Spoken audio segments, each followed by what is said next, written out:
I'm going to be honest. I was not aware of your talent and all the hard work that you've done until Severed Hearts. Um, the Ravenhood just really, that's the first book series I ever cried on. And I've been reading since I was 8. Like I've never Wow. cried with a book. Yeah, that book really, it just cracked me open, and I was a horrible mess for 3 days straight. Like I almost called out of work. It was worse than when Jon Snow died. Like I almost called out of work. So like I researched you and I started looking you up. The first thing I saw of you was when Kate Stewart did an in-person event, and she like called you up and you ended up like reading, and she presented you as a gift, and it was a whole thing. What did that feel like? Like, was that your first in person? Because that was the only one I saw, but was that your first one with Kate or? Yeah, it was my first one with Kate. I had done a signing at in Chicago at Wild and Windy in Chicago, and so that was the first time that I was kind of like out in person in the community. Mhm. Um, and I noticed somebody like at the beginning of all of this said, "I'm sorry, I don't know who Grayson is," and it's fine. Thank you for being here. I think a lot of people don't really know who I am yet. I mean, I'm not one of those major five guys that everybody talks about.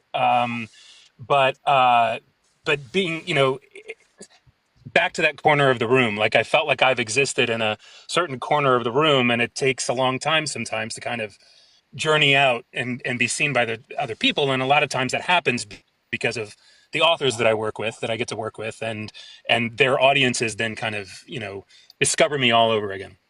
And so, Kate's is obviously a massive audience, and probably one of the biggest ones that I've worked with. So that experience, she didn't know I was going to be there. Her team actually had contacted me and asked me What? if I would come down and surprise her. Um, it was close to where I am, so I had thought about doing it myself, but I'm stupid about these things, and I didn't realize there were tickets. And so I went online to get a ticket. I was like, oh, of course they've been sold out for like months. I'm an idiot. Um, Oh. and so I just thought, okay, well that's the end of that. But then her team reached out and were like, would you like to surprise Kate? And I was like, absolutely, I would. So she was getting in a car, and they had me walk up and knock on her window, and I said, Shut "Is that up.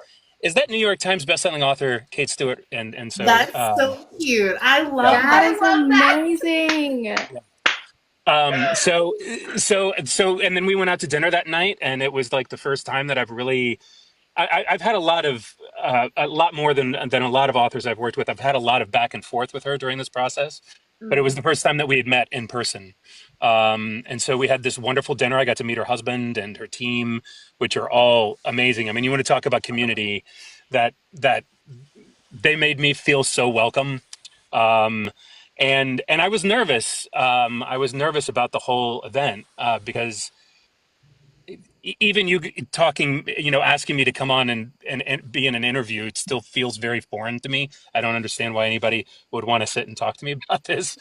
Um, and it was kind of the same thing about the event. It was like, I even told Kate, they were like, "Do you want to sign autographs?" And I was like, "Is anybody going to care that I'm there? Like, it's about Kate. Oh, It's not about Grayson.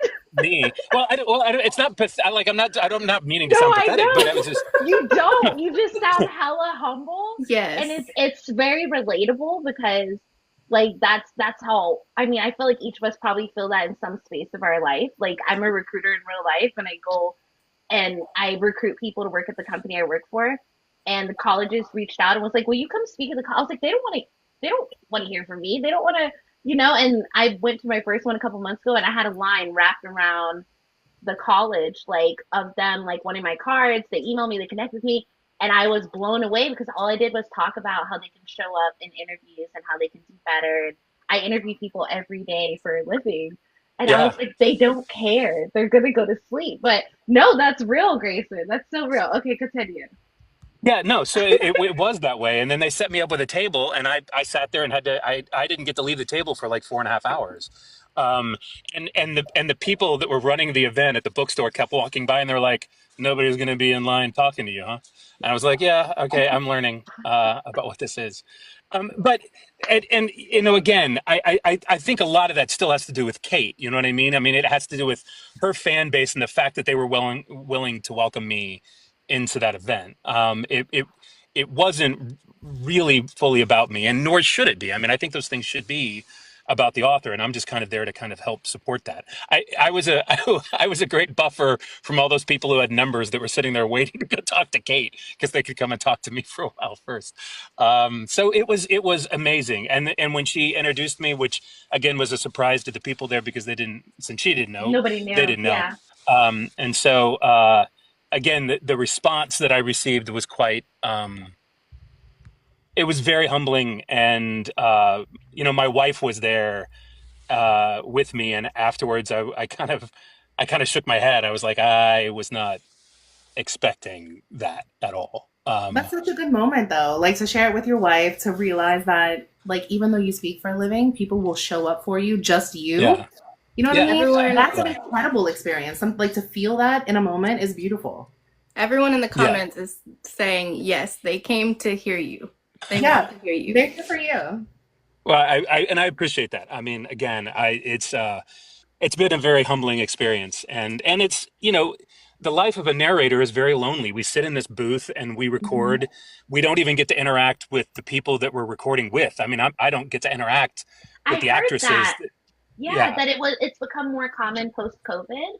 That before COVID, it was a little more common for everybody to like in Cali, for example, there's like a shared space where they would go and record. But I was watching an interview with Joe Arden the other day, and he said that post COVID, they don't, like you guys kind of have to do that on your own, like take that upon yourselves.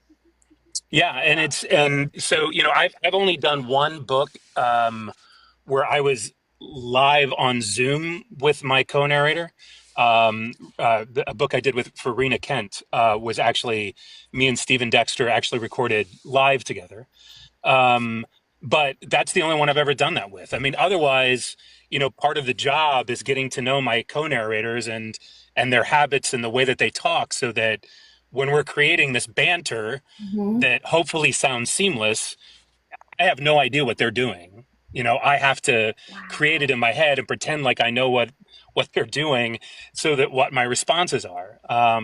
And in most cases, until I go back and listen to the book later, which I hardly ever do because I don't like listening to myself. But What?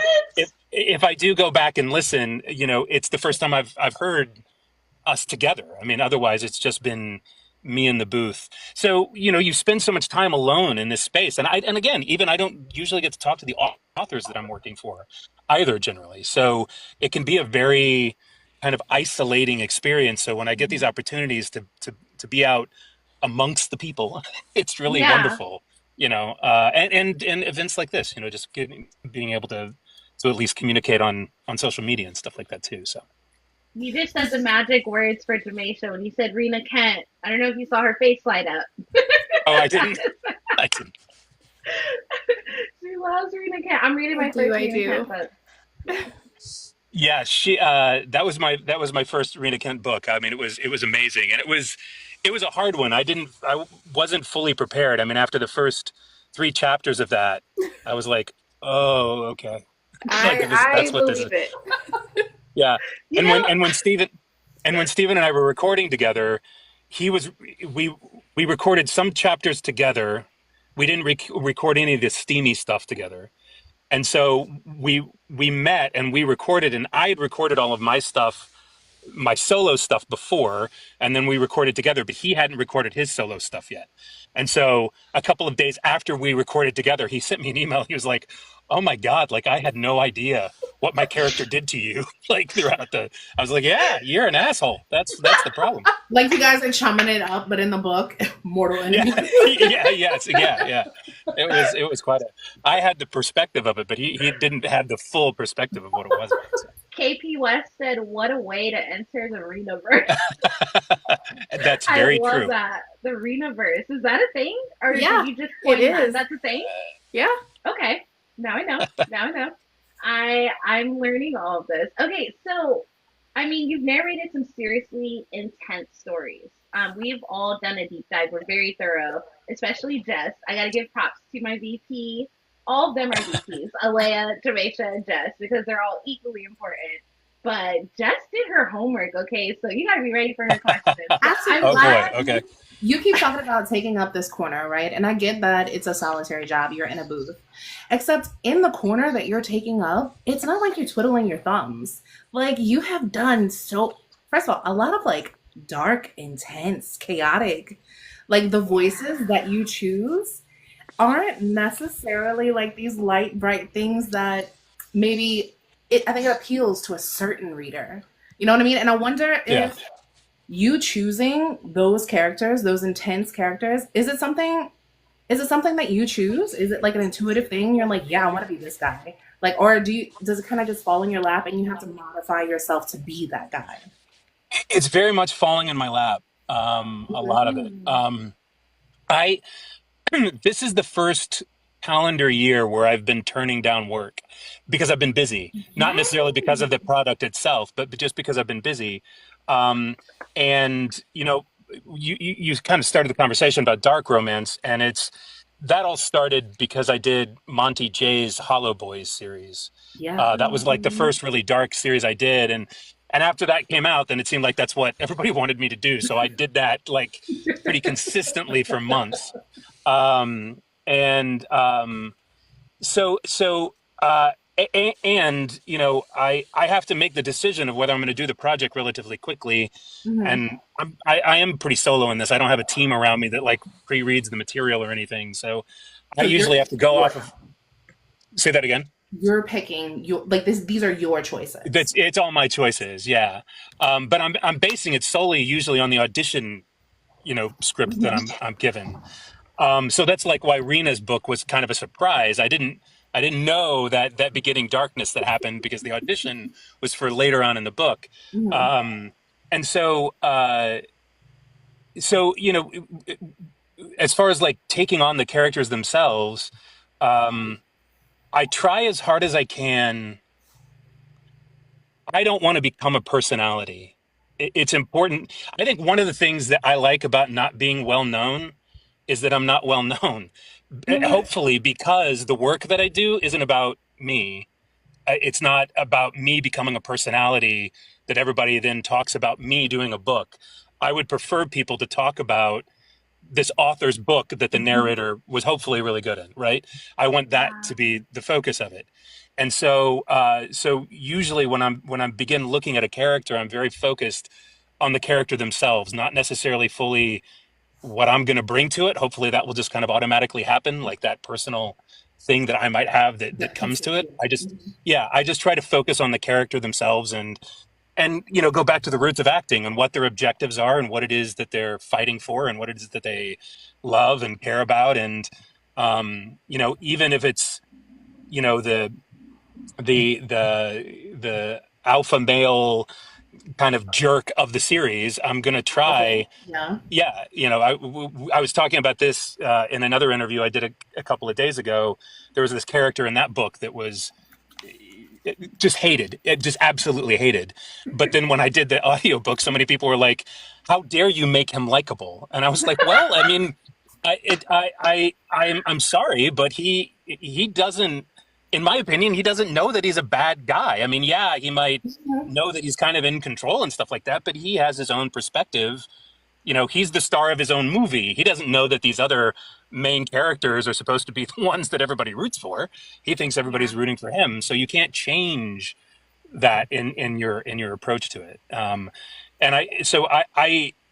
I hope that if I succeed in doing what I'm trying to do, that I will disappear into the books that I do, and that it won't really be about Grayson at all. It'll be about the characters that I'm performing.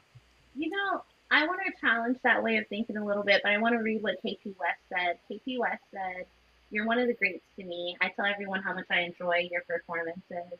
So I will say this.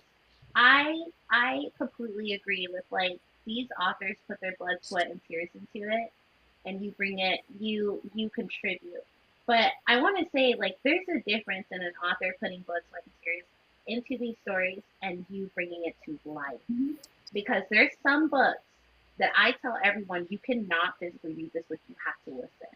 You Yes. have to listen to it. You have to hear how so and so really just dives into that character. And for those of you, those narrators that have acting backgrounds, I mean, think of the movies.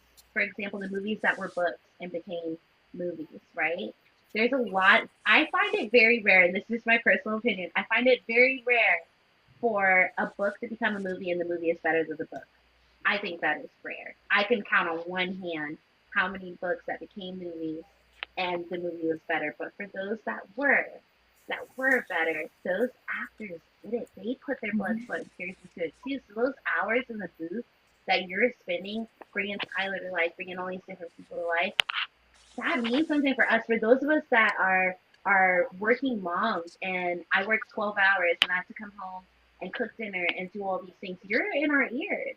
We can't physically read the book. We love the author and we love her work, but it's you that we relate it to, and that's bringing it to life for us.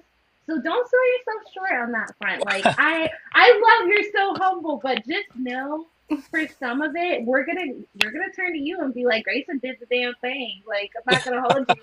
Like, Grayson Absolutely. did it. I think part of the charm Well, of a villain, I think the part of a villain is like sometimes they're charming, and that's what makes them such a bad guy. And being able to give that life, like Yeah. to voice it in a way that you're like, "Ugh, I hated him when I read him, but Oh, hearing I him kind of love him. story, like that's a skill. That's like that's good stuff. That is. This is. and I guess I get what I'm saying though is that like when you talk about the movies, like Yeah. the book that becomes a movie and the movie isn't as good.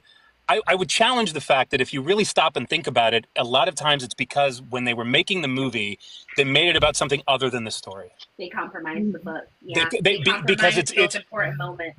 Yeah. it's Yep. because they threw Tom Cruise into the movie, and Yep. so it became a Tom Cruise vehicle, and that's what they were focused on instead of the Hmm. story, right?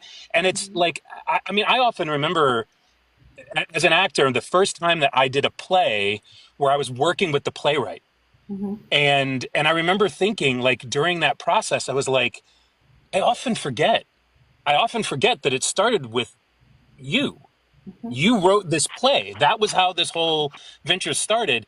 And unless you're like a big time playwright, you They know, don't know. Nobody they knows. don't know, right? Hmm. And you go and you see that Broadway show, and what you remember are the actors that were on the stage, especially like Broadway now, which only puts TV and movie people in the lead roles, right? And Hmm. so, my issue is it's not that what they're doing isn't good work. It is good work. It's just that there's the spark of creation is lost. The I spark of love creation that. is lost in what we do. And that's what I mean. Like I want people to know me and my work, but I don't ever want that to overshadow. Like I Lose always want sight of to the remember that it author. starts with the author. Hmm. Yeah, Okay. Right. especially in this genre, because I believe that we are tools, hopefully to do that, to appeal to those people that don't like flipping pages, who are driving their kids to the hour and a half commute every morning, that they have the It's a opportunity bitch. of I can imagine. I mean, I remember living in New York and like being on the subway for hours at a time. So Fucking hell. um I heavily respect that, and I'm glad that I can be a part of that. But I just don't ever want people to say, "Oh, I'm listening to a Grayson Owens book." That's kind of what I don't want to have happen. I want it Okay. to be, I'm listening to a Kate Stewart book, and Grayson Owens is doing it. That's what I prefer to You're happen. telling the story of the That story. is fucking Yeah. amazing. I We're gonna clip it. We're gonna clip and share the shit out of that. That is so amazing. So okay, so tell me what first drew you to audiobook narration? How'd you get here? Uh, Yeah. an accident. In all reality, I'm a college professor, and one of my students had reached out and asked how to get into audiobooks, and I knew nothing about it. I had looked into audiobook narration like many, many years before, and it was back when audiobook narration at that time, you were told as a narrator to not act. It was supposed to be very plain so that the listener created the drama themselves. I mean, it was a very big approach for a long period of time. Like you would go to, like some of the when I first started looking into this, some of the videos that I watched from classes, it was like an actor would, and the coach would stop and go, no, no, no, you're doing too much. Pull back. You're doing too much. Don't don't get emotional there. Let the listener get emotional because of the words. And this is where that going what we just got done talking about, I think that is the thing.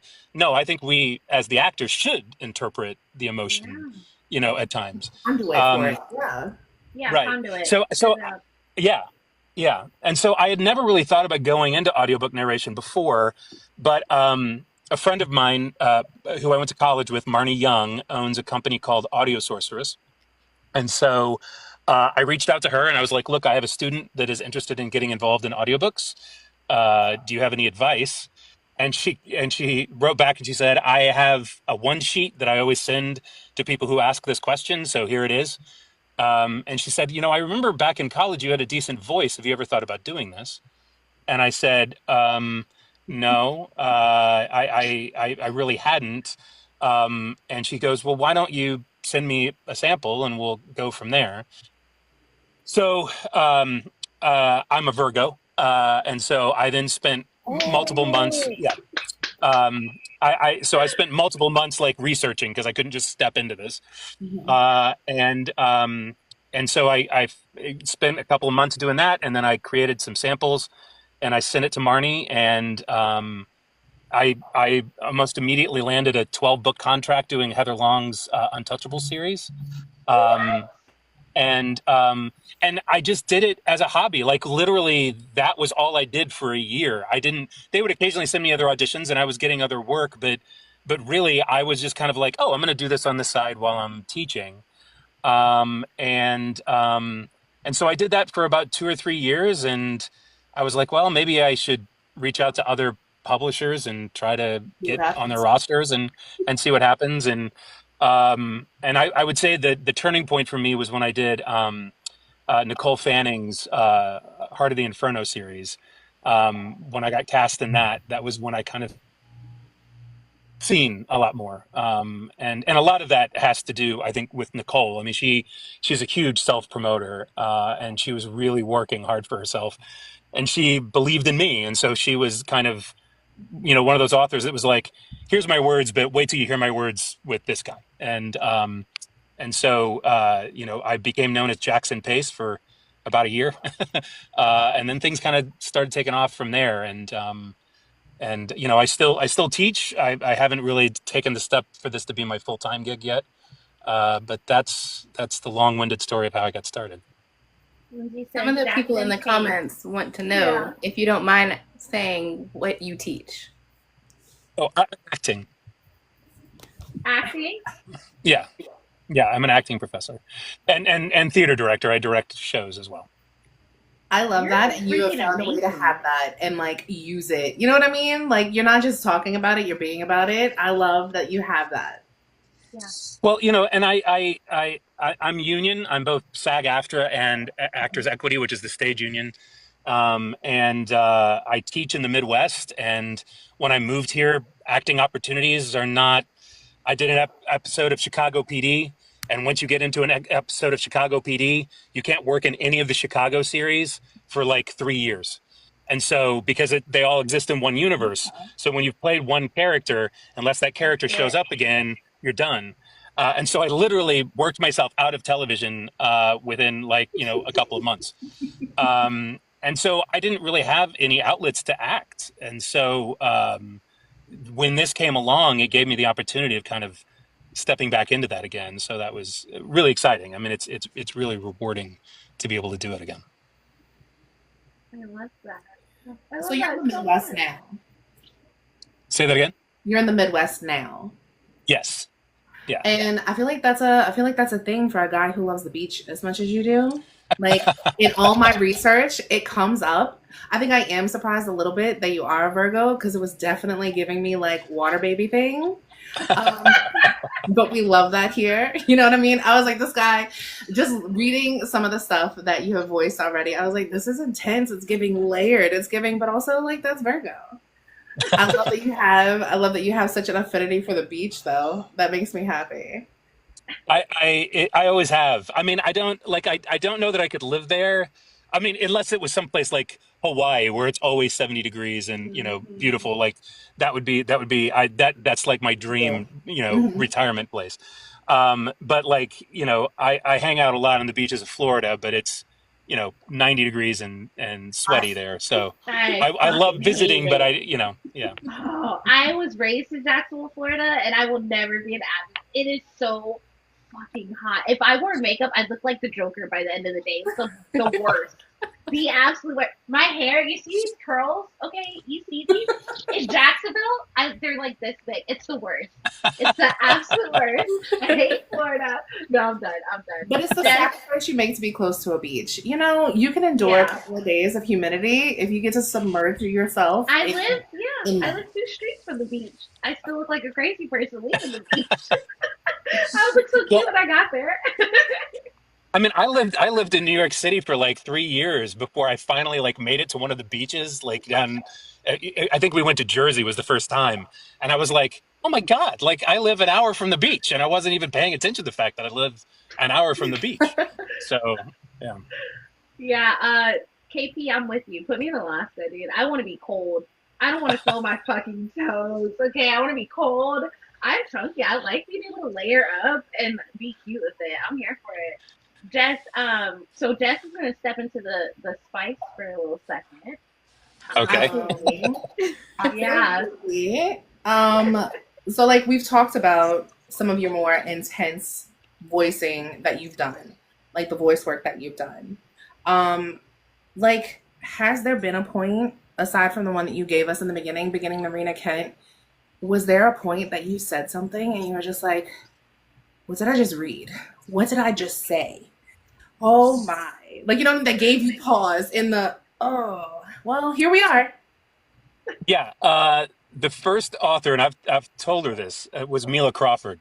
Mhm. Um, like there were times that like I was narrating The Hunt for her. Initially was the first book I did for her, and there were several times I had to stop and I was like, what is happening?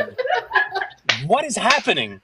um Now, and I mean, she's like, full on dark pretty much all the way through her books. I mean, they're really delicious in that way. Um, but, Sorry. uh, but like, Kayla Gross is another author I work for all the time, and she's very much the same way.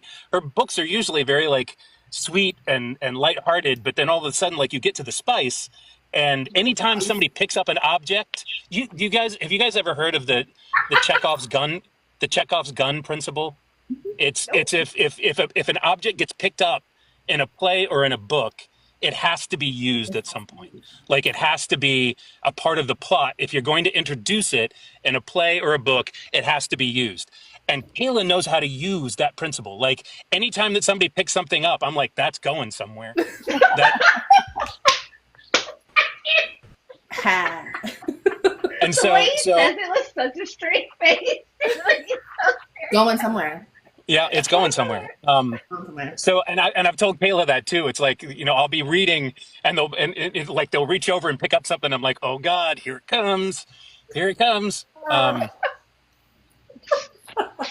So yes, there have definitely been those times in the middle of the book that I have to kind of pause and, ugh. so how do you approach those moments, right? So, even the moments that aren't too sexy, but like more emotionally raw, and they're obviously around the spice moments. How do you approach that? Like, how do you switch it to gears? Is that I've always said I don't find it's funny, like specifically with dark romance. I've told people before, like if I had a dream, it would be narrating for Stephen King. That's who I read in my free time. I right? love Stephen King, not just because of his stories, but just him as a writer. I love the way that he writes. And so that's always been like, manifesting. That's always what I've always wanted to do. And so when I read these dark romances, they're just Stephen King with an open door. I mean, it's just the fact that sex is thrown into it sometimes is the thing that makes people suddenly ick on it. But I don't. but the action of what's happening doesn't change when you get to any spice in the book when it's well written, which, fortunately I've had the honor of, reading really great authors. When it's well written, it's just part of the action. It is. It's another it's another opportunity for those characters to express something, to explore something about themselves or about their relationship. And again, it's just about the objective of the moment. Sometimes it's just to get off. Other times it's to express something, right? I mean, Yeah. there's something about that. So like in a Mila Crawford book, when it's dealing, a lot of her stuff deals with religious trauma, and that's not something that I have a lot of experience in. And Hmm. so with The Hunt specifically, I remember leaving that book a little concerned because I couldn't connect to it. I didn't quite Mhm. know. I had to do a lot of substitution in my mind about what the characters were trying to go for. But then afterwards, when people started reaching out to me and thanking me for the book and the way that I had done the book because they had religious trauma in their lives and it helped them, it was just a way for them to work through it. I suddenly was like, okay, now I'm beginning to understand what the purpose of this is. So then the next book I did with her, I had a deeper understanding of what that purpose is. So, it doesn't like it there's not any moment of preparation that I feel like I have to do when those moments are coming up, because it's like this is just the next step. This is where we're going. Again, with those good authors, that that moment is coming, that spicy moment, that kind of harsh moment, that dark moment. You know that it's coming and what that build up to it is. That's so amazing. I'm like blown away by so many of your answers. I'm learning so much, like not just about you, but in general about the process. This is why we wanted to do this because it gives us insight that we just would never know. So that leads to my other question of what's something about audiobook narration that fans may not realize, or any behind the scenes details or surprises that you wish listeners did know? I mean, I think the biggest thing is kind of what I said before. I don't know that they fully understand how isolated the narrators really are in the creation of this, and therefore how amazing audio engineers are, because they're the ones who have to take what we record and put it together in some way that makes sense, where the drama isn't lost, because those audio engineers have to edit it together in such a way that it feels like a conversation and that it doesn't feel, parsed out. But I think that when I mention that, I think that's one of the things that surprises, a lot of people, that when we're doing these romance books, even in duet, when that conversation is happening back and forth, it is highly likely that you did not do that in a studio together. You recorded it completely separately without knowing the way that the other person said that line or spoke that line, or whatever. Do you wish that there were more opportunities for you to work with someone like you did with like the duet, like that experience to have to be there to be with someone? Do you think that you prefer that way, even though you've only had the opportunity to do it once? Or have you become Yeah. accustomed to talking to the wall? Um, well, okay. There's kind of two parts to to my answer here. Yes, I do. The way that I did it with Steven, the complication with that is scheduling time in the booth together. Mm-hmm. When you're remote from each other, that can get Mhm. really hard on schedules and trying to figure out exactly how to do that. It also lengthens the process. So something else that a lot of people probably don't understand is that typically 3 hours in the booth results in one finished hour of audiobook. So when you're listening Um, to, an hour of me narrating a book, that probably took me, I mean, I'm actually down to about a 2-to-1 ratio now. But they always say 3-to-1 is the Mhm. general time that it takes. Because, it's when we're recording, if we make a mistake, we have to stop and go back and record over that mistake. Um, so now the good news is that when you're narrating with somebody else, like I was doing with Steven, you do what's called an open roll. So we just recorded, we both hit record at the same time on our separate recording devices, and we just let it go. So if we made a mistake, we would acknowledge it verbally, go back, fix the mistake, and then move on. So then when the engineer is listening to it later, they have to listen to both of our files at the same time and then figure out how to edit that all together. But it means that it takes longer time to a certain extent. And so it's hard to schedule those things. So I've not had the experience yet of being live in a studio with my partner, and I would love the opportunity to do that, because I think that that's going to go the closest back to my old roots of being on stage, is, being in that studio with somebody and being able to react. Because I think that though I'm proud of my performances, sometimes when I listen to what my co-narrator gave, which is a surprising moment, and that's what makes us different than AI. AI is never going to surprise us. AI is always going to give us what we're expecting, because it's just stealing from everything, right? So, when we can surprise as actors, that's the brilliant part of what we do. And so when I hear one of my co-narrators that they threw me something that if I had been live would have been such a thing to catch and go in a different direction with, but I kind of gave a typical response. You know what I mean? I didn't really honor what they created in that moment because I didn't get to hear it. So the idea of being in a studio with somebody, I think, is something that I would love to do sometime. And it's one of the reasons why I do actually prefer doing dual narration than duet narration, because even though I understand why people have hangups about males doing females and vice versa, when I'm in control of the conversation, then I can create more in the dialogue. Yeah, because and so I do enjoy that as an actor more, because then I know that I can kind of control the build of that conversation and the way that I want to do it, and I can create those surprises between the two characters that I don't get because I'm not in that booth with my co-narrator.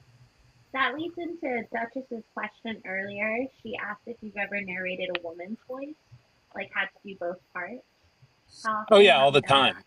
Really? Yeah, yeah, oh yeah. I mean, I do a lot of dual narration, and so in dual narration, so there's dual and duet. So in duet, that's where um, if it's just two narrators, then I'm going to read all of their female roles, and then I'm going to read all of the male roles. Or if it's two male identifying characters, then there's a split where we have a responsibility over certain characters. And then dual is where the POV changes per chapter, and when it changes, I do all of the voices within the male chapter. So in those cases, yeah, I have to do the female voices, in those chapters, and I'm fully aware of the responsibility of that, because I don't want to. I can't remember. I think it was Corvin King in an interview recently said something that I really respected him for. He said that he was working with a director or a coach, and he was trying to figure out a feminine voice, and the coach said, "Do this and then take this away." And Corvin said, "No, I never want to take anything away to become a female. Like, that's not the way that should be." Mm. Um, and the way that I've always said it is that there's always this sense that, like, you take a masculine voice and then you weaken it in some way to become a feminine voice, and it's not that at all. It's a matter of just the same way that I would approach a male character. It's just a matter of trying to find the sensibility of who that woman is, and I find it very. I don't want it to just be, me talking in a high pitched voice, right? That doesn't work. I have to find the sense and the quality of that. For the record, I And appreciate if you do it in a high pitched voice. My whole family says I sound like the gingerbread man from Shrek. So I appreciate high pitched voices a little bit, I okay? love that though. Yeah, yeah. My mom is in the chat. You'll see M Guerrero. That's my mom. Yeah, whenever I get mad, so like the madder I get, the higher it gets, apparently. So you'll hear all of them, do you know the Muffin Man? Literally, they'll start, like, while I'm yelling, mid yell in my Mexican, Blaxican family, they'll all start quoting Shrek. It's the worst. It's the absolute worst. Like, I can't even get mad. So, when you do those high pitched voices, just think of me, okay? My community. Well, Okay? and there's definitely nothing wrong with high pitched voices, right? I mean, No, I'm like, fucking somebody I with think you. just no, I know, but I think somebody just asked, what techniques or whatever I use in creating those feminine voices, Hmm. So I'm going to say I'm going to say a couple of things right now that are very stereotyped, Okay, but do to a it. certain extent, Okay, Safe, in stereotypes in a, exist for a safe reason. space. It's yeah, okay. yeah. Yeah, Yeah. safe space. So um, so typically, women tend to lift things. There's always the way that I always like to phrase it is that typically women have more hope in their voices than men do. And Mm. so, when you're talking in a feminine voice, I tend to try to lift at the end of the sentences just slightly, and men always tend to kind of pound and land on what they say, right? That's a good way of So, putting it. so, so that's the main change that I try to do, and then again, a certain sense of lightening my voice. I'm horrible if I have a book where all of a sudden there's like 10, the female main character has like 10 best friends and they're in the entire book. I'm going to be in trouble because I don't have that much differentiation that I can create in my feminine quality. And so then I hope that they're going to give me the freedom of like creating some kind of an accent or something like that to put them from Yeah. the Midwest or from You're Texas or you're something like you that I get can. 3 max. Yeah, exactly. But that's the key thing is that like trying to find those elements of those kind of like stereotypical differences between male identifying and female identifying, approaches to the world or visions of the world, because I do think that those kind of exist, and so it's a matter of trying to kind of negotiate those things, I think, in creating it.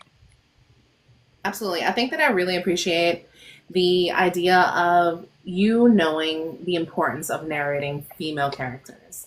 Like you recognize that this is something outside of yourself, and somebody says to take something away, and that's a hard line for you because, I mean, based specifically on the books that you're reading, so often these are incredibly strong, intelligent, um, women with fortitude and like you know what I mean? Like they're these badass females. And to be like, well just voice her, but take away, I will not, sir.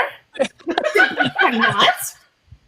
I Well, love and I love that like you can be like 10 toes down for your female character. And even if it's something as simple as uplifting at the end of a sentence, for you, you're still carrying that sense of like this is a whole character. And she may be a woman, but I'm gonna do justice by that the best I can and hope that I think I really enjoy the way that you said that, the way that you posed Me it. too. And it didn't detract. Like you at no point do you want to detract from the female. And you're trying your best to like pour as much as you can like of yourself into her that you can. And Yeah. I think that's lovely. Yeah. well, and I think it's one of the other reasons why I like doing duels so much is that a lot of times the female main character goes through the greatest change in the book. Yeah. She's And the so, badass. like, yeah, and so to be able to kind of help create that part of the story is such an honor, to do. And a lot of times, I've asked a couple of the authors I've worked with, times like the biggest kind of cathartic moment for the female character falls in the male chapter. And it's always interesting to me because I wonder if they've done that intentionally or if Yeah. it happens to be where it fell in the storyline. But then it's like, okay, now it's on me to have to play this emotional reveal that this female character has to go through. And again, I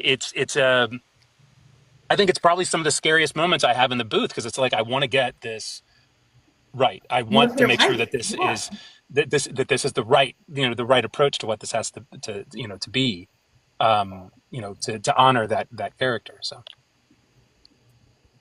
I love Absolutely. that. I think that's great. And I love that you're able to build that connection between the two characters when you are doing the dual narration. It lets you bring in your acting know-how, the skill that you have there, and to build it and to fully flesh out in your way, like translate it your way. And you get to pick up any balls. You get to, you know what I mean? I yeah, really like that. Yeah, that you get to kind of play it out how you want to play it out, despite it being a little bit difficult, a little bit different. I love yeah, that it, so it's much. yeah. So, if you could leave one message for the listener to follow your narration from book to book, what would you want them to know? What message would you tell them? I mean, I guess this sounds kind of lame, but just thank you. I mean, it's anybody that that kind of counteracting what I said earlier, the only time that I would want somebody to listen to a book because it's me is me knowing that maybe I can return the favor that authors have done for me. I love writing coattails, whether it's the authors that I work with or the co-narrators that I work with. Like anytime that I can latch on to somebody that's going to carry me somewhere, I'm going to do it. So you got to keep great company. I know. I love that so much. Where'd he go? Oh no. No. We have kept him, Just a little bit. I mean, we got 6 more minutes, so I'm gonna suck it dry. Can you still hear me? Yeah, Yes. we can Oh, now. okay. Yeah. My earbud fell out and it disappeared. I'm so sorry. It's Put on Anyways, those AirPods. Listen, we're all having technical difficulties, okay? um, so if there is ever an opportunity that I can I can be the person that helps an author get noticed, that does mean a lot to me. Like if I have fans that are following me and they're listening to my material and it helps them find a new author that can then, and it's one of the reasons why, in my selections of books, I'm not really that concerned with how prolific the author is. Mhm. If it's their very first book, I don't care. Like the idea of getting to work with new authors and hopefully one day to maybe be that thing that made somebody listen to their material and then fall in love with their material. I would love that. So I mean, I think to those people that are kind of following me around, uh, like listen to genres that you don't think you might necessarily like, or authors that you've never heard of before, so that um, because a lot of them I work with are newbies and they really deserve the attention and they're not getting it. I love that Love because that so much. I think it speaks to who we are as a sisterhood as well. Mhm. Because for us, we strive for diversity and inclusion, and we want to give voices to those that people may not know. So for me, I love that. Yeah. One of the comments, I'm sorry, I laughed. I laughed because Deborah said you could read an instruction manual and many of us would listen. So y'all, we're gonna open it up to the chat, and Grayson, we're gonna have you pick the questions because we pre-sense our questions, and I definitely want to make sure you're still comfortable, and this is Oh, a safe space okay. for you. So we'll let you choose, but Okay. we're gonna open it up, y'all. So ask your questions, and he'll pick a couple before he goes. Make it good, Everybody rush it. Mom. Keep it level 1 through 5, Mom. Okay, and I'm not talking about the chili peppers. Okay, I'm talking about 1 through 10. What was the Okay. most challenging part of voicing Tyler?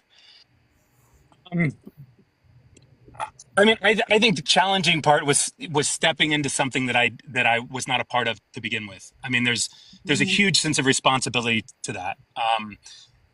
I remember when I was in grad school, one of my classmates was one of the 10 finalists to play Anakin Skywalker in the second Star Wars series, so the prequel series of and um, and he dropped out of the running because it was like the pressure of taking on a character that everybody loves so much and already has this concept of who they're supposed to be is just too much.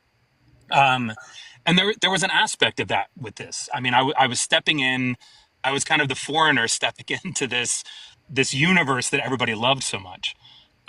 And so there was that challenge of it. And then as far as the narration goes, um, as everybody who loves Kate knows, she loves making people cry. Um, and that book, it's the most beautifully written book. It is I'm not pooping on romance here when I say this, but her book kind of transcends the genre to a Yes, certain it extent. does. In my opinion, that book specifically reaches into a literary realm that I just think is kind of rare.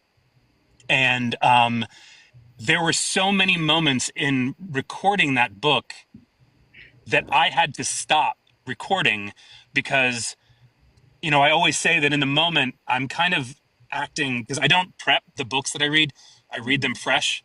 Mhm. Um, and so I'm experiencing it both as the actor, but also kind of as the listener and the reader at the same time. And so sometimes the listener reader responds to something in the book that is not right for the character, and I have to go back. And that happened a lot with that book. There were several moments that, like, I was getting so emotional from the experience that I was like, Tyler would not get this emotional. For those of you who have listened to the book, I'll just say the car scene. I mean, that scene was, it destroyed me. I mean, it really destroyed, and several of the scenes with his father were really difficult for me. But I knew that Tyler was the kind of man that he's emotional, but he's not necessarily going to allow that to be seen or heard. Yeah. And so, I had to be He's very a selective of killer. those moments. He's a Yeah. killer. And so there were, again, especially in that car scene, because he has to show her strength in that moment, and so yeah, there were several times that I had to stop. I had to leave the booth. I had to kind of collect myself before I got back in. And there was, I always jokingly say there's one thing that they say to each other in that book that is a constant call and response that they do, that he has to change at the end of the book because he can't remain truthful to her and give the response he's always given. And I knew it was coming. I knew it was coming because they were saying it so frequently to each other. I was like, you're going to change this at the end of the book, aren't you? And when it happened, I literally, in the recording, said, F you, Kate, F you. Like, that's not fair to me. Oh, I'm And sorry so, for laughing. um, so yeah, that was one of the things I think that was probably the most difficult thing about voicing him. Oh Um, man, that is tough. I love that though. Like that's so cool to hear. Like I'm so sorry. I'm one of those people that laugh like at the worst moment. I'm so sorry. However, I do want to say I am so grateful that like that normalizes it for us because I don't know why, but I just had this image that you guys read all of it and you know what's going on and you prep and you step into the character like literally step into that character but to know that like you're experiencing those moments with us is really cool. I well, love and that. I used to read cover to cover the books before I would record them again because I wasn't doing that many books and I had the time to do it. Yeah. And then when things started kind of swinging in an upswing for me, in all honesty, it was just laziness. Like I just didn't have the time to prep the way that I wanted to. But then in many ways, there were like moments where I was like, oh, like I feel it's when I'm surprised in the moment, and it means that there's a lot of times that I have to go back and re-record something because I will have not known something that's coming up and it affects something earlier on that my character knew. It's a rare occasion, but I'll have to go back and change that. And then I learned something from the narrator Scott Brick. I think it was Scott Brick, who said that he will often, when he finishes a book, go back and re-record the first chapter because he will have learned so much about the experience of the book that he'll realize that would better inform the first chapter of the book. And so I've done that occasionally too, when I felt like it was the right thing that needed to be done. Um, but I just feel like my performances are better because I'm a Virgo. I will plan things to the nth degree, and so it's better for me to not allow myself the freedom to do that. And it might mean that I have to spend a little bit more time in the booth, but I would prefer that in order to get that performance out of it. So. Not planning it to death allows for a little bit of authenticity. And maybe that's kind of what makes you so great. Like getting a little, you know what I mean? Like you're out here cold reading and you just gotta get to respond. And I know you record over that, but it's like you've already put your feelings into that moment and you have to acclimate for the character's tone, but maybe the depth of feeling behind it, experiencing it as you're reading, maybe not planning it to death really allows for that authenticity to come through. That allows you to Yeah, throw you get the genuine, yourself. yeah, the genuine reaction. But I love the extra care that you take to go back now that you know like everything that's happened, you go back and put that extra love and care into it, and that is Well, amazing. yeah, I mean, it's something that I hadn't even really ever thought about doing, and I guess it's because I'm used to like film and television, because you don't get that opportunity. And often in film and television, you're shooting things out of sequence. So you're playing the last scene of the film before you play the first scene of the film. And so the idea of, oh, I can go actually, like, I have all of the files here. I have not turned them in yet. I can go back and fix that moment because now I understand what the character is going through in that moment better. It does kind of give you a certain sense of freedom, artistic freedom in creating that thing. So, And then like a full circle moment. You know what I mean? Like you've gone yeah, Yeah. on it and you're like, let me close this out right by beginning it fantastically. yeah, yeah. Well, and as an acting teacher too, a lot of times when I'm directing a show, that I will make my students do that. We'll end the show. I'll immediately make them go back to the first scene and start it again, because they've got the energy of being in this, and they don't have the nerves anymore of it being the first moment. So going back, experiencing just that first scene of the play will remind them, oh, this is what we need to do in the beginning moments. Let's get rid of the nerves. Let's remember what the story is and jump in as if we just got done, doing it. Like this is what it's And supposed to feel like. Yeah. yeah, Mm-hmm. yeah, yeah. Oh, Other questions? I don't know. I yeah. don't know if I didn't see any other questions because I've been blabbing. No, you're not blabbing. Okay, you are really amazing. Y'all, drop your questions one more time. He's gonna pull another one. Drop it one more time. Best to see what your daughter put. Yeah, my daughter is Malia in the comments. She I is love her she's so much. 16. She is in an arts high school for vocal music. She has an extensive background in musical theater and theater itself, music itself. I feel like she's probably gonna deep dive you and see what you teach and things like that. She Hey, is Malia. absolutely a performer. She's absolutely a performer. It's something that comes, I think it's just in her, and it's beautiful to see it. But she said that her theater teacher makes them circle back too. Like at the end of it, they kind of run Oh through yeah. that process so that they can begin how it's supposed to feel. Yeah. Yeah, I learned that at NYU's graduate acting program. I worked with a director who made us do that once, and it was like a 3.5 hour play, and so it was you were exhausted by the time you get through it.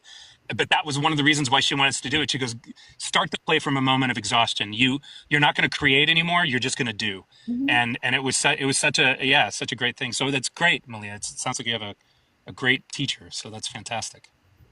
I love that so much. Okay, y'all, send your questions. Send them again because he's gonna pull another one. So send your questions again. I saw quite a few at the top.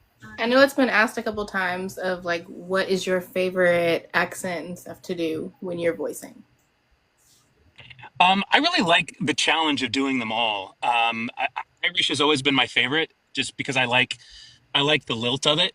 Um, and so I've done one book that was the main character, The Unexpected Match by El Clara, that was all Irish. That was really great. I like doing Russian. I've done an entire book in Russian. I did a book once that was the main male character was South African and the main female character was Australian. And those two dialects are so incredibly close to each other. And it was dual. So when I was having to have a conversation with myself, that book took me forever to get through. It took me forever to get through. It was so hard. My It was mom so wants to incredibly hard. know. My mom wants to know. Actually, before I ask her question, she's gonna kick my butt if I don't tell you. I just want to say, in the beginning of the Ravenhood series, I gave my mom the books, and I was like, okay, I just want to prep you a little bit because I love you. I didn't prep anyone else, but I was like, I'm gonna prep you. Second book might make me cry.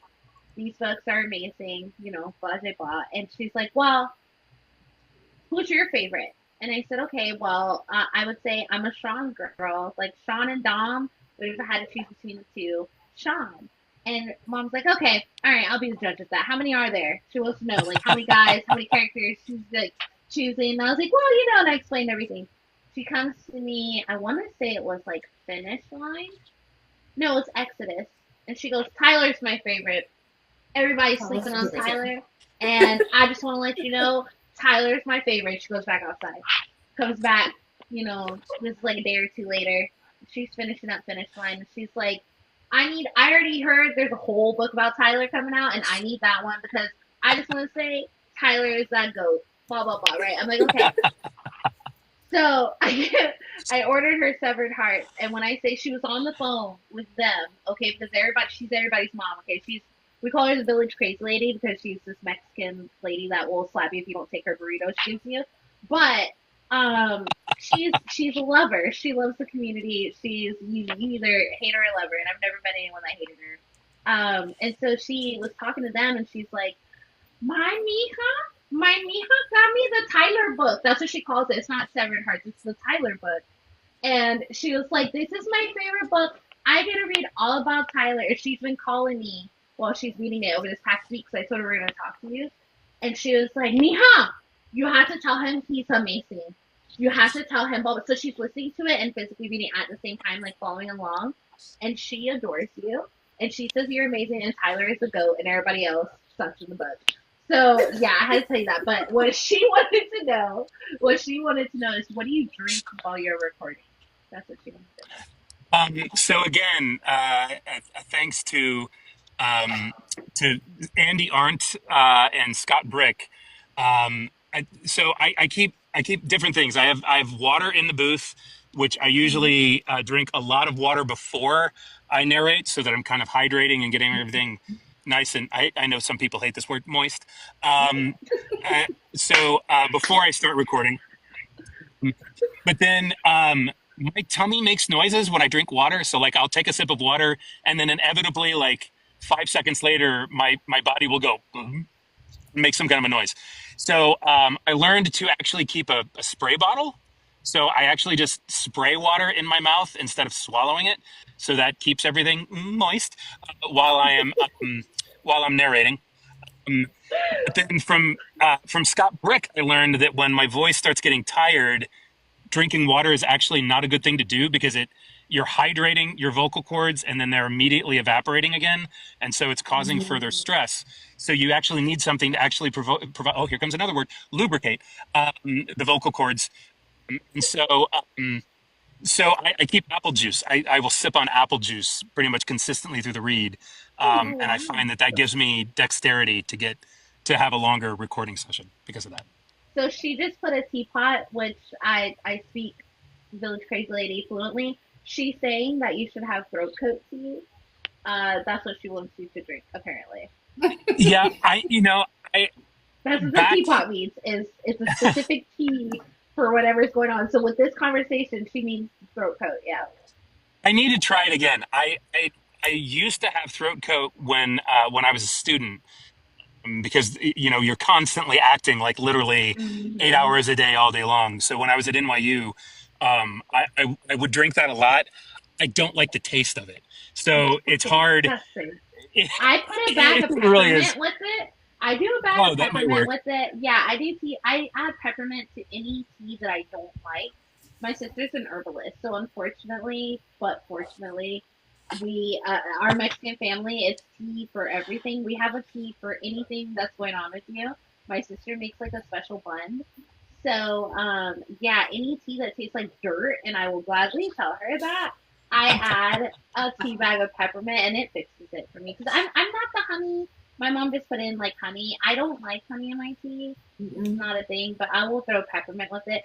I know Duchess is probably cringing because she lives in the UK, so she's probably like cringing this whole conversation. I'm sorry, Duchess. I love you. But no, that's yeah. I just add peppermint and I drink it. And they will not leave you alone unless you do it. So that's what I do.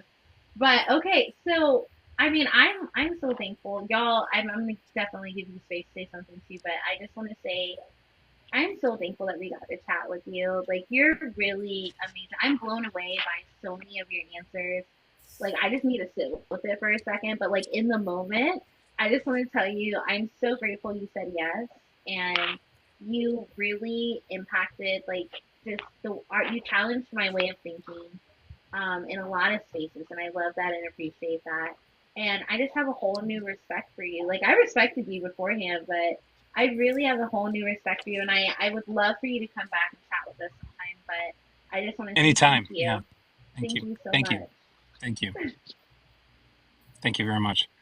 Yeah, I'm very grateful that you guys brought me on. And when you told me in your email who else you had coming on, I was like, why are you asking me then? Like, I mean, with all of Because these, you matter. you got You matter. This is You the got whole Teddy thing. coming on. Come on. Um, but I yeah, mean, you no, did call me a good girl, so I mean, gotta do yeah, it. again, yeah, Slid his I stuff need right in. I need to do that more often, I guess. No, I'm so grateful for you guys, sharing your time with me. It means a lot. No, No. it's really, yeah, we're grateful. I mean, we don't really grade people in a sense of like A list, B list, C, but like for Mhm. us, it's like Demisha said, um, we just like to pull back that curtain of people that we've come across in books and just understand a little more and be able to ask questions and learn more. And we're happy to answer questions too. Like if you ever have questions about like, hey, as a reader, how did this book hit for you or whatever? Like, we're happy to answer. Like, I messaged Anthony Palmini the other day because we interviewed him a couple weeks ago, but I messaged him after finishing the Unhinged series. And I messaged him. I was like, "You are fucking Theo. Like, screw Rasan, screw everything else that everybody else knows you as. You are Theo, and I am ruined." And he was like, "Kaya, thank you so much." Like, like we were talking for a minute. So, I mean, we're those people that like, we're gonna message you. We're gonna give you like the unfiltered truth. And for us, I it's love it. just a matter of like it hit home for us. Like the books are really sacred space for us. And if you have something to do with it, we want to talk to you about it. It's not just narrators. We talk to authors, narrators. You gave me an idea when you were talking about the audio engineers. I'm going to find some. If you have recommendations, send it. But I would love to talk to them too. They You look know? those background people, the proofers and the engineers.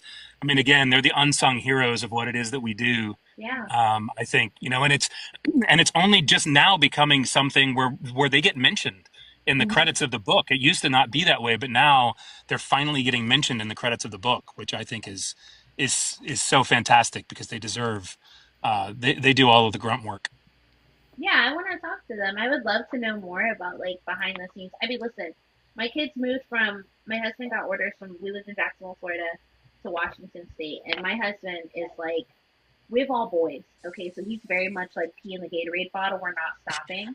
I'm the only girl in the car, and I'm like, we're stopping. We're gonna stop somewhere. I made our 59-hour trip a 7-day road trip, and we stopped at like Dom's house from Fast and Furious. We stopped at Tony Stark's cabin from Endgame and Oh Infinity my War. God. Like we stopped at Yellowstone. Like I'm stopping. If there's a sign that says like world's largest yarn ball, I'm stopping. Like I want to see it all. I want. I fucking my mom and I. So it got to the point where my husband split us in different cars, and it was me and my mom and my 12-year-old. It was him and the teenagers. They would get to our hotel like 3-4 hours before us. You know why? We stopped at the yarn ball. We stopped at there was a sign that said we have X amount of different cheeses. I'm gonna eat all the cheese. Don't stop me. So yeah, we but then if you don't stop and smell the roses, if you he's very much like I 10 by 10. I'm the one that's like, ooh, squirrel, like butterfly. So I like to understand the world around me and I like to interact with people that, can teach me something or just help me like understand it better or let me marvel at your work. So I'm just grateful. Thank you. Thank you very much. I really appreciate it. Jess, I'm gonna kick it to you so you can say your piece too. I feel like you really gave us the opportunity to listen and you gave us some things to think about. I feel like you do consistently, while remaining humble, try to pass the torch on or like send the elevator back down. Like you're telling the stories, but you're not the storyteller. But the real magic makers of everything are the audio engineers or things like that. I feel like you having the background that you do and then having the mindset that you do has kind of like allowed you to realize the magic that you play in this, but also give that its flowers, give everyone else their flowers. And that I don't think that happens a whole lot. And that No. speaks more to you than anything else. And it's a refreshing thing to be around despite the intensity or the chaos or the spice that you read. I have really enjoyed just getting to know Grayson Yeah. and to hear your perspective and have you yap, for lack of a better term. Like the people don't pay you to yap, but I mean, it really has been delightful in the definition of the world. I feel delighted to have spoken to you, to have your perspective on things, to hear you describe these experiences and these things, and I genuinely appreciate you sharing it with us. You play a Thank you. part of the magic, and I want you to recognize that the stories that you are telling, you're giving life to something that people are experiencing. You're playing a role in that. And I don't want you to downplay that role. I understand you're telling someone else's stories and somebody else is putting everything together. But the time and the energy and the pieces of you that you're putting into this, it absolutely matters. And that's why we're Thank you. speaking to you. You matter. You have impact. And that's incredible. You have impact. And that's really nice. Thank You you. for You know, sharing. when he was like, Thank you. "Why do you want to speak to me?" I wanted to be like, "Why did you say yes? Like, we're just a girl with a book." Like, We're just I some can't girls believe, needing some things. yeah, I can't believe Well, you said yes. it was because I watched an excerpt of one of your interviews, and I love all of your intelligence and your care and and your enthusiasm for this and the work. You know, it's and you know, and then you know, the questions that you're asking are questions that I don't often get asked, and so you know that's also it Thank makes the you. interview kind of, because it doesn't feel like I'm just you know repeating things that I've said before So, hundreds of times. So no lie, we do our recon. Like, we get together and we bust it out. We're like, okay, Jess, you take YouTube. Jay, you take TikTok. I'm getting Google. And like, I want to say I'm 6 pages in for our Joe Arden interview. I am writing down every question he's ever been asked, and we're going to oh pick my something god, different. Oh, it's a lot. I've listened to 12 hours of interviews for him so far. Yeah. Yeah, oh and man, then I'm gonna send it to his team too, because they sent me a list of questions that we can't ask, right? And I'm gonna send it to his team of like, just to let you know, these are all the questions he has been asked, and a lot of them are on that list that they said we can't. But that's okay. They were boring. I didn't want to ask those anyways. Like, who's his favorite author? Who's his favorite person to work with? I feel like that really can like make it seem like you don't like the other people you didn't mention. So we would never ask that anyways. Um, but yeah, I'm gonna send them the whole list of like, just in case you ever wanted to know, here's all the questions he's ever been asked, and here's ours. But yeah, it's very important to us when Jay said that we're a diverse group of women, and that's really important to us. It's also important to us to stand out and give you a space that, number one, you're comfortable in. Number two, we really believe in connecting. So like, this isn't a thing of like, okay, we interviewed you, bye. Like, no, we're gonna stay connected. You're gonna get a Christmas gift from us. You're gonna get like all the things from us. It's gonna happen. We're gonna write you a card. You're in it now. You're not a sister, but you're in it, okay? Um, and that just, we believe in connections and community and the human connection. So yeah, we worked, especially Jess took head on this one, and did she literally, we sat there and listened to everything you've done. I was like, damn, Jess, I didn't even find all that. She's like, yeah, he said this, he said that. Da, da, da. So It was I just enjoyable. You are a genuinely enjoyable person, uh, and I really enjoy seeing those aspects of you. We don't want to ask you something that's boring. We don't want to ask you yeah. something you've already answered. I'd really rather know who you'd like to go to the beach with, like what character from a book. You know what I mean? And yeah. I genuinely want to know that. But also, I think it allows you to be you. It allows you to pick which Stephen King character you want to sit on a beach with. Like a ripperologist. Like, I know a lot about you, guy. We can be friends if you want. I love that Yeah, so I think I much. shocked a Jay, lot of people when I mentioned the ripperology thing. I think that's something that a lot of people didn't know about. But And I I actually, love that. I love yeah, that. I saw it and I was like, yes. Oh, another psycho. Yes. yeah.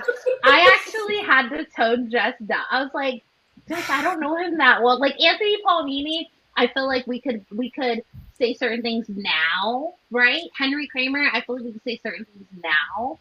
But when she sent me the first draft about the referral, I was like, Jess, she goes, what? He said it. Like, you had it out there. I thought it was a free for yeah, all. Like, you know what I mean? because a lot But of people are now, constantly asking, it's like, you know, what don't people know about you? And it's like, Okay, I'm pulling something out from the past that I've always been a little afraid to say, but yeah, this is what it is. And I want you to know Yeah. that I found it and I just put it in my pocket. I found it and I put it in She my did. pocket. So we wanted to get a feel, but just know next interview there's gonna be some ripperologist like conversation in there. All But right. I was like, Jess, it's our first time. Let's dip our toe in. She's like, all right, okay, all Which right. isn't my style, which isn't my style at all. Nope. But I feel like you kind of like it. So the next one should be really good. Yeah. Jay, I want to give you a second to be able to say something. Yeah, I just want to say thank you so much. It really resonates that you are an extremely humble person and that you show more care in what you're doing and it's not just a job to you. I love that you try to give a voice to people that don't typically get a big platform because for me that means a lot and it just makes me respect what you do so much more. So thank you, and thank you for coming and listening to us and allowing us to share a space with you. Of course. Thank you. Yeah. Thank you. So Alea, you didn't really get to talk to her. She's the one, the host with on our homepage. Oh, the faceless one? Okay. Yeah, the yellow one. She's out of commission right now. So she's healing. And yeah, so she wanted to be a part. It was really important to her to be a part of this. So she was mostly like moderating the comments and helping out on that end. But Alea, did you want to give you a chance to ask your question and also to say whatever you'd like? Yeah, I just really wanted, I mean, I was a very huge Ravenhood fan, and I was, pretty excited, when the Legacy series came out, and when I heard that there was going to be a different narrator for Severed Heart, I was like, okay, here we go. This is going to be great, I was preparing myself, but I really do want to say that, like, you really just embodied Tyler for me. Like, even when I look back at the previous books, I mean, you are him. And I just want to thank you too for for going in with it. I think you said previously you kind of knew going in that it was already a very well established world, and the people were already so connected to it. But I think that you recognizing that and taking the care with that's really what helped you shine in that role, is because you understood that we were already so tied to this character. And I just really wanted to make sure that you knew, from somebody who, I mean, that's my Roman Empire. Everybody knows, like, I talk about that book way too much, but I just wanted you to know that from somebody who's very deep in that world, like, you did that role justice. And I don't think there could have been anybody to do that better. Thank you. And it Thank is you very really much. a very big honor for me to, like Jamaisha said, to even be able to share a space with you, even for an hour, is just incredible. So I just want to thank you so much for taking the time and being willing to sit down with us. It really means a lot. Well, and again, thank you all for taking the time to do this. I love having these conversations, and I love learning about all of you and your journeys too. I mean, if you had let me, I probably would just sit here and ask you questions the entire time. We would have because it's We'll give you. How about this? We'll give you one question a person. One question a person? One question a person. So here's what I want to know. I want to know why each one of you got involved in this particular group and what your goals are for it. Like, why'd you get involved, and where do you want this to go? I'll go last, y'all, because y'all know I give a Captain America speech. I don't mind. I'll go first. I joined because I found myself basically just daily free falling into these books alone and not really having a space where I could be like, oh man, I'm so in this universe and I need to share it with somebody. And I had nobody to share that space with. And I wanted not only to be able to share like the love of books, but to just have people like in your corner. I never really had that either. So I really feel like it was just like crazy luck that I happened upon this group.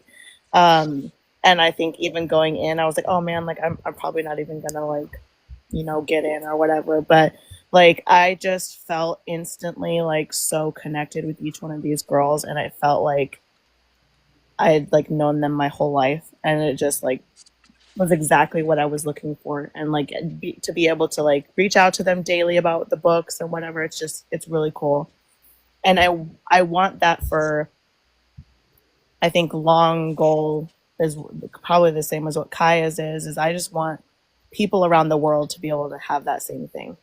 You know, I just want everybody who is kind of that girl who really doesn't have anybody on their in their corner and doesn't have a space to share their love of books. I want them to be able to find that in us. I love that. Yeah, I can go next. Sarah made me Mine cry. is mine's kind of like Alea's. I moved away from home to get married, and I have kids. And as a mom who's somewhere new where you have no one else around you that you know, that sort of becomes your identity. Like your kids are your priority, and your husband is your priority, and you work full time. And outside of that, you're like, who do you run to? Who becomes your person? Of course my husband would sit and like listen to me for hours when I talk about a book, but at the end of the day he's like, I don't care, I don't know what you're talking about. And to me, I wanted that space that was just me, that I could be authentic with, that I could show any side that I wanted and it'd be okay and accepted, and that I could talk about any kind of book and not feel judged, or have this freedom to be myself. And luckily I found this with these wonderful women, and in the long run, I would love to continue that and show that diversity and inclusion isn't something to shy away from. That even through the times that we're going through now in the world, like that's something that needs to be spoken and needs to be heard of. And people need a space that they can feel that they can do that in. I love that. I think we keep saying diversity and inclusion, and just given how it's portrayed right now, like to get back to the deeper meaning of that, of it being different type of people with different opinions, different backgrounds, different thoughts and feelings and ways that they articulate those things, to be a truly inclusive place for that isn't it's not easy. And I think I happened upon this one night, like randomly scrolling after finishing a book, and I saw Kaya's post and I was like, Sisterhood, that could be fun, right? And there's nobody to talk to at 3 a.m. when you finish reading a book and your eyes are bleeding because you're so tired. And you're like, I'd love to debrief on this. I'd love to debrief on this, but there is no one. I really happened into the whole thing. I am kind of a lone wolf. I do my own thing. I don't necessarily reach out to people for support. I think what called me to this was the idea of it being an inclusive place and playing a part in that, being able to make something truly inclusive by definition, not just expectation, having the opportunity to do that for myself and for people like me, for women who need it. You know what I mean? To have that opportunity, that can have impact. And I would love to have that type of impact on myself, to have that support, to have that sisterhood, but to also give it to those who need it, who crave it, to be that safe, inclusive, diverse space. That's why I'm here. That's why I'm staying. I'm staying because, like, the ladies that are here right now have shown up. They have supported. They have climbed over so many of my walls, and in a way that wasn't off-putting. It didn't feel like a struggle to let them in or to know them. And that's why I'm staying. I'm here to be inclusive. I'm here to play my role. But I'm staying because what I've already gained from it has been more than I thought it could be. And that's so pleasant. That's so delightful. Y'all are I gonna love make it. me cry. So I already told you why I created it, but I will say, like, they keep saying inclusive, and I feel like a little tinge of guilt because inclusivity to me means like a piece of that means all everyone's welcome. Um, but I will say, if you go to my website, I put in the beginning blurb of like why I created it, and then I put at the bottom, acceptance is earned. because it is inclusive and we are intentional with it. But I have an application process because I don't want this to turn into one of those things that I was going to when I was looking for something like this, of like nobody read the book, or they're not kind to each other, they don't uplift each other. There's too many spaces because I'm a recruiter for the top construction company in the Pacific Northwest. So it's dominated by men, not gonna lie. It's dominated by men. And since I've come to the company, I want to say, because I used to work for Starbucks corporate and I left, and I came to the company, and just since I've been there 3 months, the amount of diversity hires has gone up 45%. I hired an autistic guy a couple of weeks ago. I hired someone else that was a lot older than what they were looking for, but I'm challenging their way of thinking, and I'm teaching. I'm literally teaching a class to all of the higher ups, like the CEOs attending. Everyone attends of these classes I created, and we now have an inclusion board that I created. That now the CEO is our sponsor, to where I do this in every space of my life, is what I'm getting at, of making sure that there is a safe space, but we're intentional with it, because I don't want this to turn into something that's just people just show up to or whatever. No, if you come, my mom always taught me you have to show up and show out. You got to give 1,000%, and I don't accept anything less. If you show up, you show up. So for me, I wanted more than someone to text about my book. I wanted someone to challenge my way of thinking and to help me grow, and for me to do the same for them. So it is kind of, it hurts because we interview people. We have what, 10 interviews next week, y'all, on the 10th. Like, Wow. we interview people that apply for the Sisterhood, but we spent these 2 months together just making sure that when we open it up to regular members, that we are ready to give them 1,000%. We have, if you go to the Sisterhood page, Grayson, we have optional events every month. Like, Jamaica created book bingo. We have, if you're not busy, our book club night is every Friday, so you can always watch our live. This Friday we're doing themed drinks, or so cocktails, mocktails, and then we're doing Cards Against Humanity, but book version. And we're gonna create like a themed drink and snack themed to a certain book, whatever book we pick. And it's like we create all these events, and Jamaica puts her heart and soul into calendaring all of this for all our different time zones. I put my heart and soul into the flyers. Like, we're doing all of this, so when we do this, we need you to bring 100% too. So for me, it was mostly just wanting that human connection and that safe space. And it's validated every time I talk to them because they're just amazing and I love it. And even you being like, I'm curious about y'all. Like, I want to hear more about this. That just makes me, I really didn't think anybody would care. Honestly, it took me weeks to just put it on TikTok. I made my TikTok 2 months ago and I have almost 6,000 followers. And I just didn't think that would happen. And then I made the Sisterhood one 2 weeks ago. We're already at 1,000 followers. I just really didn't think that many people would care, and it's just validating, and it makes my heart happy. And now my husband's coming home in a couple of months, and he's gonna have to deal with like me going live on Friday nights and like all these things. But I mean, I needed it, and I love it, and I put my heart into it, and I love these women. And now, next time you join us, we're gonna have like a full sisterhood, and the end goal is, like I told you before, everybody that joins, I tell them, like, you're under my umbrella, like, we're going to be a sisterhood. But my goal is 6 months to a year from now, they open up their own chapter wherever they live and they do in-person events. So, like, mine will always be virtual.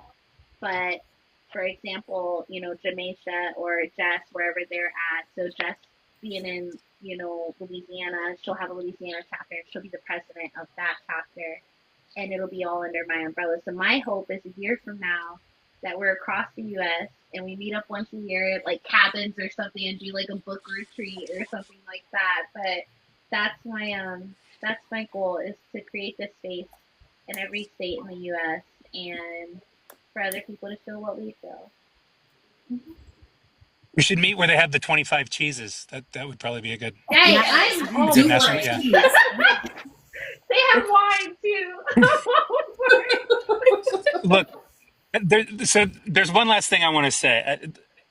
I commend you and I thank you to have the courage to create community.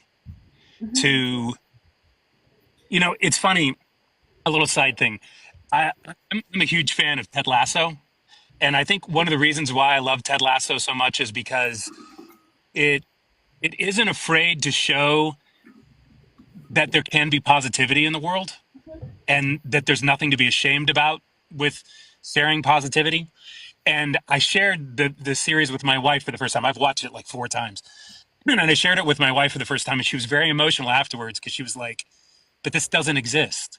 This doesn't exist in our world. And I said, it can. And the problem is that I think we've lost sight of the fact that it starts with small communities, and that those small communities, when they have love and care for each other, can then influence other communities around them. But it takes the courage to form those communities because there's risk. There's risk about putting yourself out there. There's risk about the four of you sharing the stories that you just shared with all of us, right? And so the fact that you have the courage to do that, the fact that you guys care for each other enough to then want to reach out and spread it amongst other people, it's that working from the center out, I think, that can truly change the world, can, you know, have us listen to diverse voices, have us embrace everybody's stories, and again, just go back to a place of listening to each other.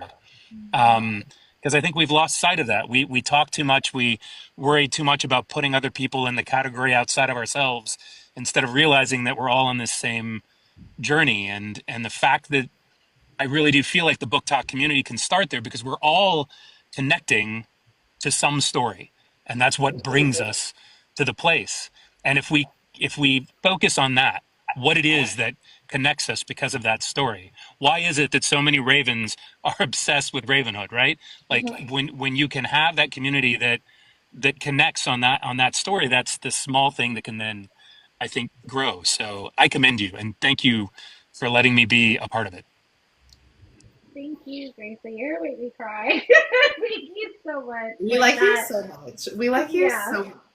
Yeah, you're really amazing. Thank you so much for joining us today. I am so excited. I don't even know where I'm gonna like chop the clip.